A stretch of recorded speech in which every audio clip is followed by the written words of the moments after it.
विजय थलपति ने तमिलनाडु के सीएम पद की शपथ लेते ही आम जनता के लिए 200 यूनिट मुफ्त बिजली का ऐलान किया है। उन्होंने महिलाओं की सुरक्षा के लिए स्पेशल फोर्स की फाइल पर भी साइन किया। सीएम विजय ने अपने पहले भाषण में कहा कि वो किसी शाही खानदान से नहीं हैं।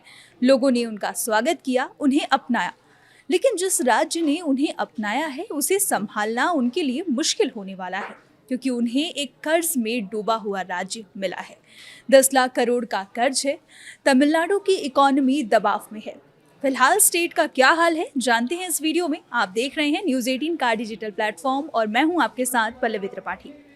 तमिलनाडु की राजनीति में राज्य के बढ़ते कर्ज को लेकर एक बार फिर सियासी घमासान शुरू हो गया है।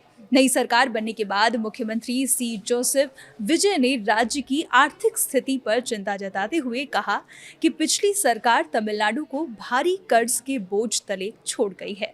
उनके मुताबिक राज्य पर करीब 10 लाख करोड़ रुपए का कर्ज है और वित्तीय हालत इतने कमजोर हो चुके हैं कि सरकार को अब खर्चों और योजनाओं को लेकर बेहद सतर्क रहना पड़ेगा।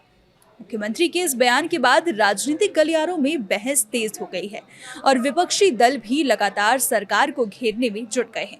वहीं पूर्व मुख्यमंत्री एमके स्टालिन ने इन आरोपों को बढ़ा चढ़ाकर पेश किया गया बताया है।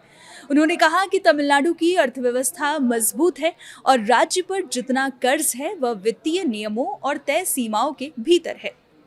स्टालिन का कहना है कि किसी भी राज्य को विकास योजनाओं, इंफ्रास्ट्रक्चर और जन कल्याणकारी कार्यक्रमों के लिए कर्ज लेना पड़ता है।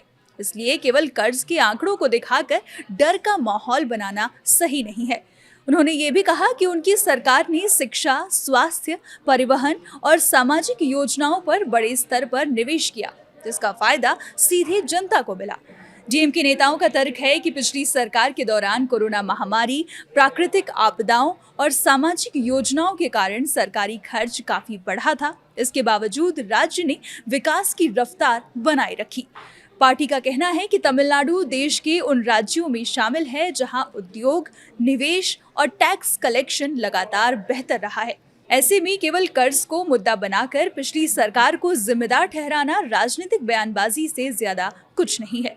दूसरी तरफ नई सरकार का कहना है कि बढ़ते कर्ज की वजह से अब वित्तीय प्रबंधन बड़ी चुनौती बन चुका है।